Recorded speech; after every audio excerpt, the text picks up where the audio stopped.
Happy Thursday afternoon. Most of you guys are probably enjoying your lunch while you're listening to this. Hope you can sit back, enjoy, hear my thoughts on Nick Sirianni. I talked about it a little bit during the week 6 recap game versus the Browns. But now we're going to talk about Sirianni a little more in depth. Let's do it.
It's not often that I come on here and do these like middle of the week live streams where I just talk about a certain player or coach, but in this case, it's worth it with what's been going on. Obviously, as Eagles, I'm an Eagles fan, and as the Eagles fan, we've been talking a lot about the head coach and his long-term future with this team. You know, we as a fan base are not happy with the way things have been rolling with Nick Sirianni as the head coach for the Philadelphia Eagles.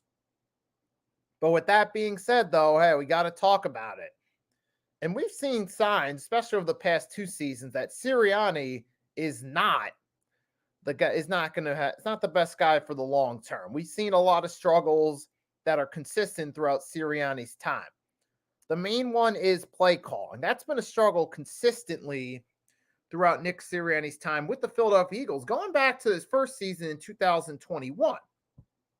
Now, at the time, like early in the season, I kind of ripped into him for not focusing enough on the run back at the time when we still had, a lot of our main pieces on the offensive line. We still had Brandon Brooks, I believe. Right. We did have Kelsey, Lane Johnson.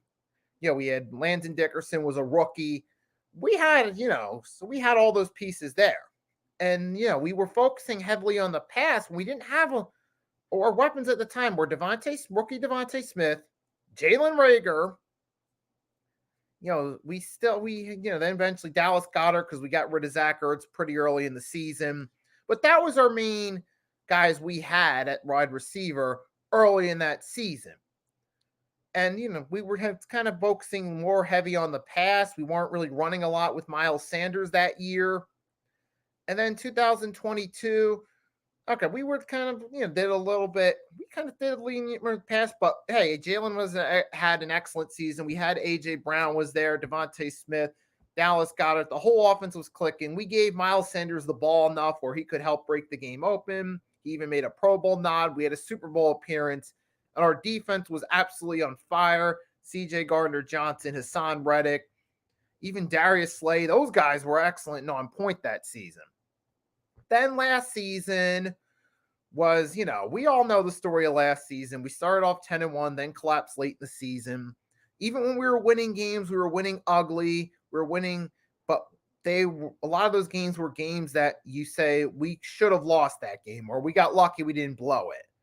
Like the Patriots game week 1, or the first Cowboys game. What was it, like week 9 or 10? When I remember we played them at the Link. We had that fumble when we were trying to run out the clock. We got lucky. We recovered it.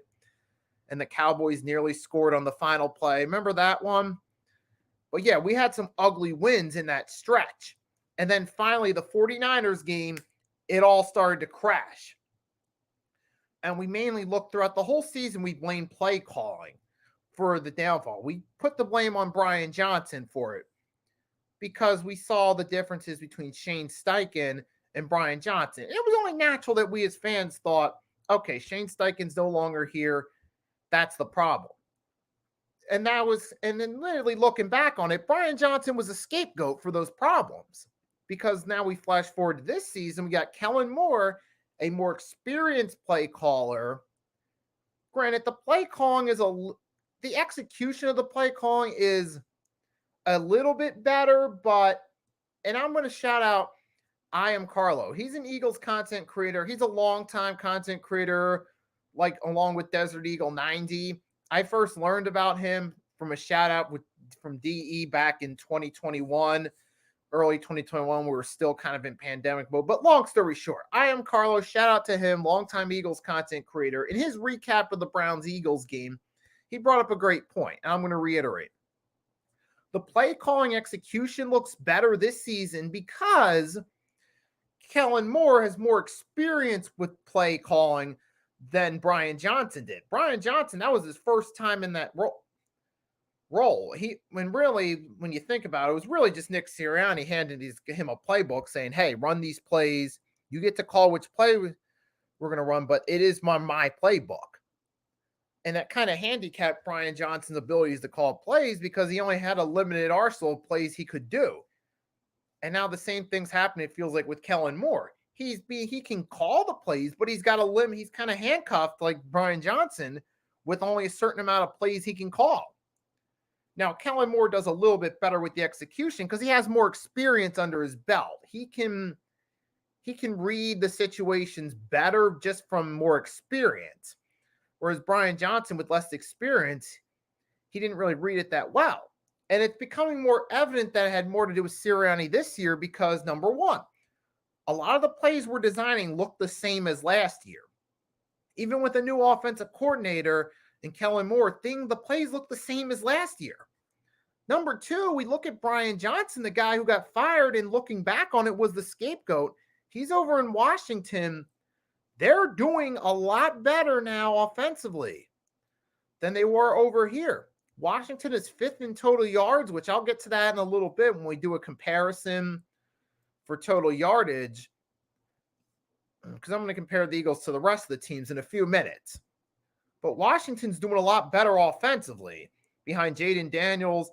And obviously, it looks like Brian Johnson has more control over what's going on in Washington than it does with Nick Sirianni. It's funny. Yes, last week, I put out the poll question of would you fire Nick Sirianni if we lost to the Browns, both on YouTube and my Twitter. And I shared the link with a couple DMs to get some people involved on the poll. One of them was EC1 Football, passionate Eagles content creator. I sent him in. He said that he DM'd me back after I sent him the link to the poll saying Sirianni should have been gone by now. And I replied with, Sirianni is a hack, kind of like the head coaching version of Dan Snyder. Whereas Dan Snyder, the owner of Washington, micromanaged everything they did and held them back. And it kind of feels like Sirianni's doing the same thing. He's micromanaging all the Eagles transactions and what the Eagles are doing as a team. So now you see it this year too. A lot of the play calling is really questionable, a little too heavy on the pass when they should be running in certain situations. The most notable situation occurred recently in that Sunday game against the Browns was the opening drive. 2nd and 5, we get a nice run. Then we go 2 passes, incomplete, 3 and out. So it's like, wait a minute, why did we do that? Why didn't we just run the ball on 2nd down and then on 3rd down, then maybe try to go for the pass on 3rd down or something like that? Or even we could have done 3 straight runs on that opening drive to give us a 1st down and then go from there. But we didn't do that. So that was really questionable. That was one example recently of a questionable play call. And we got John Gregg, as always, long time. Come up and by. We got this, Nicky. We shall overcome. Right, so I respect the optimism there. I do respect the optimism, and I love the attitude. Hopefully, we do overcome that. And like I said, we're 3-2. We're headed into a matchup against the division rival, the New York Giants, which should be a win. But we know no division rival game is easy, regardless of who we're playing. Regardless of who we're playing, it's never going to be easy. So, but I'll talk more about the Giants game tomorrow at the same time. You guys, but normally I know I do these streams at 10 o'clock on Friday, but this week I'm going to have to do it at noon instead because I got other circumstances going on with my life that are going to obligate my time tomorrow at 10. So I'll do that. So my Eagles Giants week 7 preview will be tomorrow at noon instead of tomorrow at 10 p.m. Eastern Standard Time. But with that being said, back to, and so that ties into Sirianni, though. It ties into what we're talking about. With Nick Sirianni as the head coach, we've played, all of our games have been close games. We haven't really, even our 3 wins, we haven't really made a statement win against anybody so far this season. We haven't had a statement win against anyone. We haven't had a statement win. Like, we didn't blow out anybody yet. Packers, it was a close call that came to the end. Week 3 against the Saints, it was an ugly, low-scoring win that came down to the final minute. The game against the Browns, it was 20-16, when theoretically we probably should have won by more points and should have dropped at least 30 on paper, but we didn't. And part of that was because of questionable play calling, like the ones on the first drive of the game where we went 3 and out. It took us till the second quarter to finally score some freaking points. It was just little stuff like that that just boggled my mind. Like, what's going on here? And part of it is the play calling. And one thing I've touched up enough on how Sirianni is controlling the offense. I've made that clear several times, both a few minutes ago in this stream, during the recap game for the Browns, during the preview for the Browns last Friday. But one thing I haven't touched up on much is it also seems like Nick Sirianni has a lot of control over the defense too. And here's why I believe so. Because when you look at last year and this year, the one thing the Eagles defense has in common is they're not getting pressure on the quarterback with different people at defense, mind you. Last year was Sean Desai, Matt Patricia. This year it's Vic Fangio. And they're not really getting much pressure on the defense, even with a different person at helm as the defensive coordinator. And this reminds me of last year where defense wasn't getting much pressure. It's happening again. So not only are we seeing a similar style play calling on offense with different people supposedly calling the shots, we're seeing the same issues on defense of lack of pressure on the quarterback with different people supposedly in charge of the defense, which makes me think Nick Sirianni might actually be in charge, might be trying to override the defense as well, not just the offense. Now, people are focused more on the offense and the play calling, but I feel like Nick Sirianni's kind of got his hands on the defense too a little bit.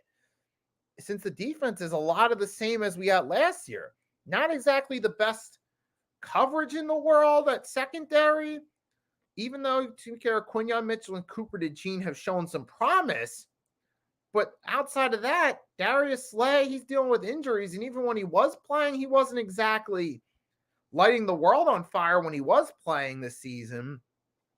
Reed Blankenship, he's been solid, but he hasn't been a true game changer there in the secondary.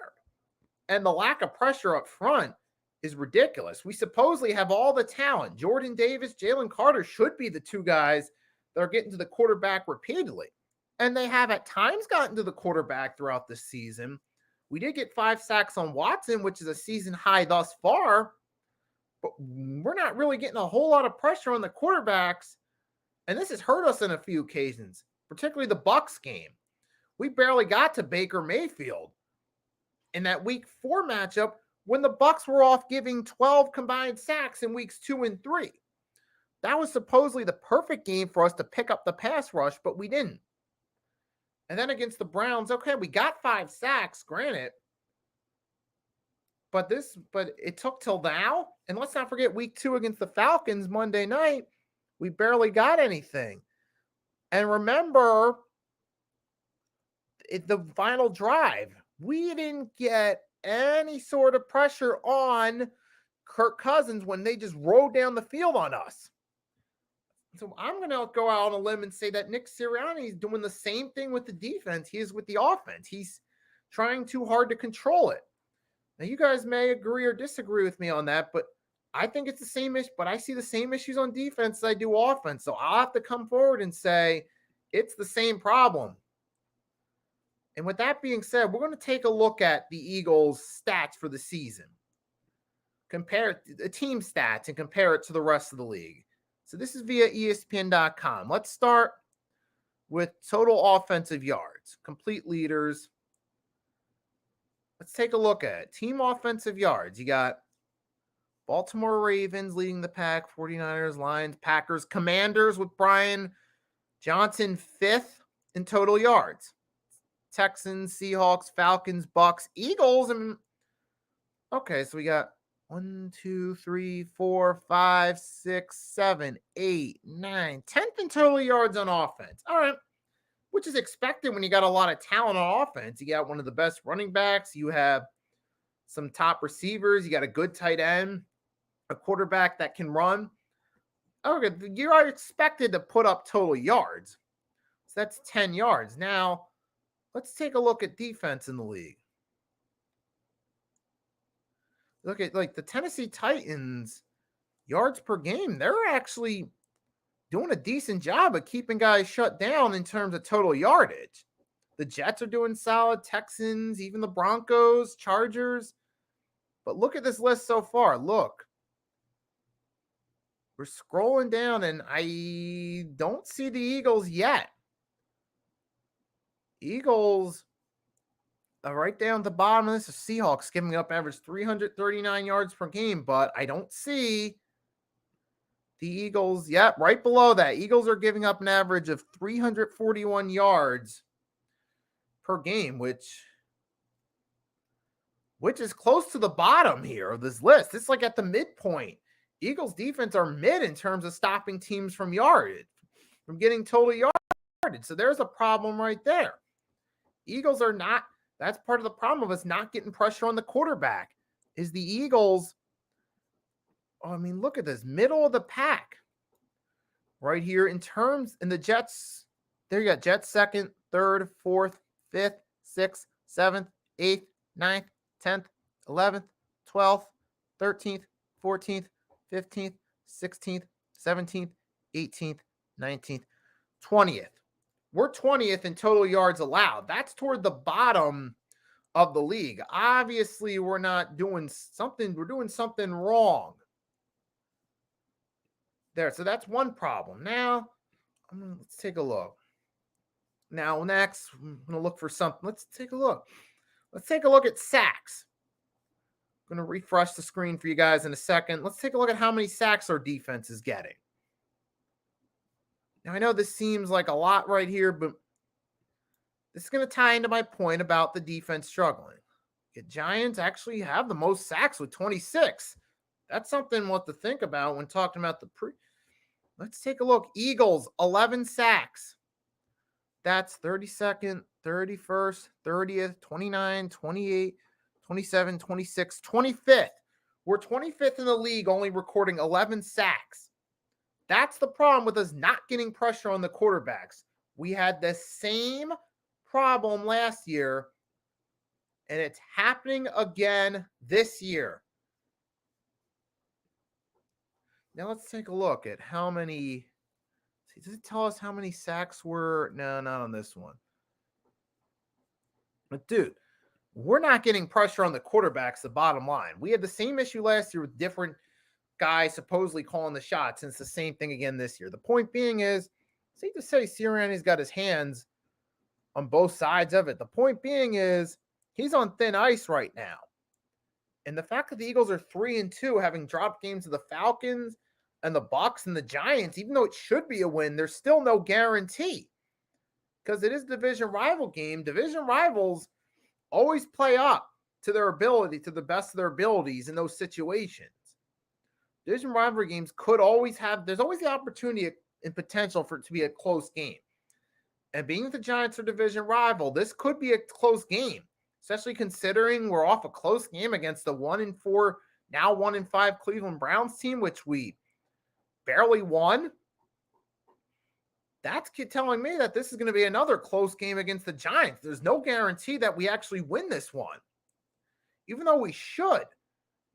And if we lose this, and the way things are going right now, it looks like unless something drastically turns around, we get organized as a team, we're in for an 8 to 9 win season the way things look as of right now.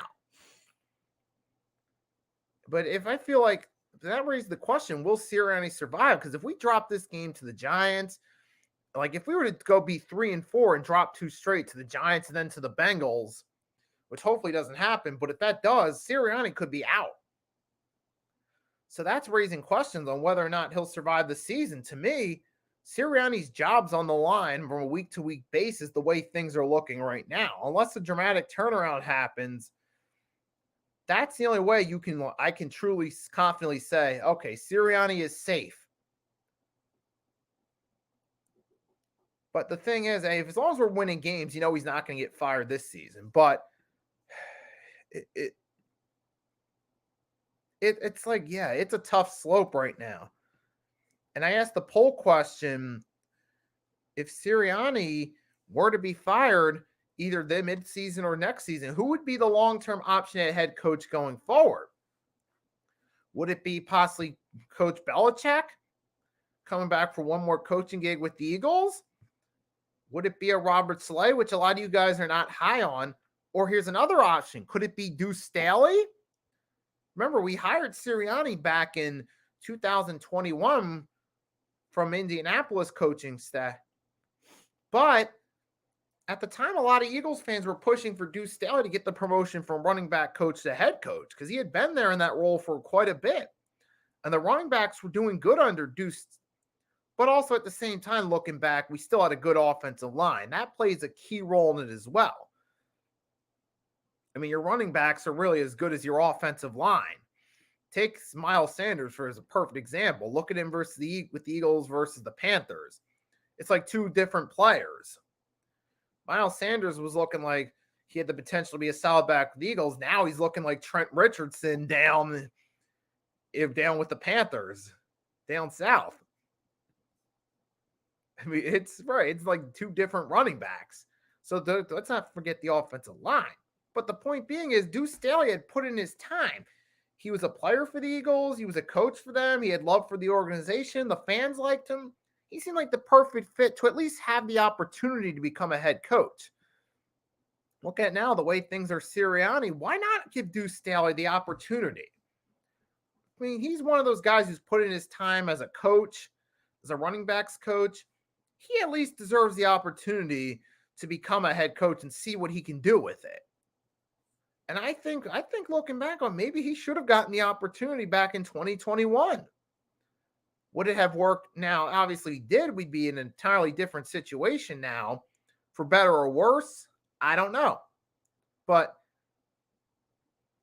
Deuce Staley I feel he's at least worthy of the opportunity. Maybe if, say, Sirianni does get fired, I'm leaning toward at least giving him an opportunity. Some of you guys listening might be leaning in different direction, but it is what it is. But at this point, you guys have your take, I have my take. But if you guys want to comment, let me know who you think would be your ideal coach if Sirianni got fired. Feel free to let me know. Feel free to comment. And there is a poll on my channel, on the Nikki Stees side of it, that asks, who do you think should be the head coach? Who do you think should be the head coach if Sirianni were to get fired? So far, we got 2 votes. It's 50 Belichick. The other comment in the live chat. I don't see a comment in the live chat yet. If whoever did that's still there, feel free to let me know in the chat who you think, who is your ideal replacement for Sirianni. For me, Sirianni, I don't think he has a long-term future with the Eagles. The way things are going, he seems like he has his hands too much involved in everything. He's one of those coaches that wants to have too much control. And when you have that, it holds back any team, no matter how talented, from reaching their true potential. And that's what we're seeing with the Eagles. They have a talented roster. They have a winning record because of it, but they're not maximizing their full potential. And I feel like the head coach trying to be too involved, as do a lot of Eagles fans, is the contributing factor to the team not reaching its full potential. So I think I'll leave it at that one for now, guys. I could start talking about the Eagles Giants game, but I got that planned for tomorrow, 12 p.m. Eastern Standard Time, doing the Eagles Giants preview. I'll talk about the Eagles Giants game more then. This was more about Sirianni. And to me, you listen, and not to mention when we listen to him in his press conferences, he just sounds like he doesn't like for longest time. Like Sirianni to me has always come as the type of guy that's trying to pander to the fan base. He's trying like rookie year. That was it, practice or preseason. He's wearing an Iverson jersey. I think like he's doing it to try to get getting favorable grasp with them. It seems like he's always trying to defend everything the organization does, even when it doesn't sound like when we brought back Derek Barnett for the 2022 season. It was an unpopular decision at the time, and he ended up defending it by talking about Derek Barnett's high football IQ, which sounded illiterate because he gave up a lot of penalties in the 2021 season. A lot of neutral zone infraction and offside penalties, which didn't add up to the claim of him having a high football IQ. So it's moments like that in Sirianni's press conferences I'm thinking he's not on the up and up. And his talks about being hungry and humble as the most recent one, after he was seen arguing with fans. That doesn't seem humble to me. That comes across as egotistical. And then he's saying that, oh, it's a whole new offense this year, but the play calling's looking a lot the same. So when you just listen to Sirianni in the press conference, he says a lot of things that don't add up. He says a lot of words about, oh yeah, it's like it's our new offense, but it's looking a lot of the same as last year, both in terms of a lot of the same talent back and a lot of the same plays being ran, the same favor toward the runner pass, a lot of all that still looks like it's the same. So it doesn't look like things are changing. So I think it's pretty obvious. Sirianni has his hands on things too much. I don't think he has a good long-term future with the Eagles. If he does end up having a long-term future, it's going to set the team back going forward. And I'm sure you guys probably feel the same way. You guys comment, let me know how you feel about it. I feel like I said everything I was going to say about this, so I'll leave it at that. All I'm going to say, as always, I thank everyone for your support. Without you guys, I wouldn't be able to do this stream. I wouldn't be able to have this platform and make the most of it. You guys always help make this fun by engaging in the chat, watching my videos. So without you guys, I wouldn't do this. As always, thanks for your support, and I always appreciate it. Be back tomorrow at same time, 12 p.m. Eastern Standard Time, to do my Eagles versus Giants Week 7 preview. You guys can catch me then. And then next week, I'm actually going to do the recap. I haven't scheduled it yet, but I'm going to do the recap Monday, 1 p.m. Eastern Standard Time. And then I might do one of the Monday night games live. I haven't decided yet. But tomorrow, Eagles Giants Week 7 preview, same time, 12 p.m. Eastern Standard Time. Make sure to tune in. To everyone that did tune into this, thanks for tuning in. I hope you had a great day. If you haven't done, hope you had having a great day. Hope you enjoyed this stream. Hope you enjoy the rest of your day or night if you're catching this on the replay. As always, make sure to like and subscribe to both my channel and the Hardcore Sports Network. I'll put the links in the chat, even though it looks like anyone that's going to see it would be seeing it, catching it on the replay. But there it is. Here's mine. And then the Hardcore Sports Networks. You can copy and paste it from the chat into your browser to subscribe to their channels if you haven't. That's all I got for you for now. So again, thanks as always for your support. Enjoy the rest of your day or night. Until next time, your boy Nicky Stees signing off. Fly Eagles fly, win or lose, and I'm out.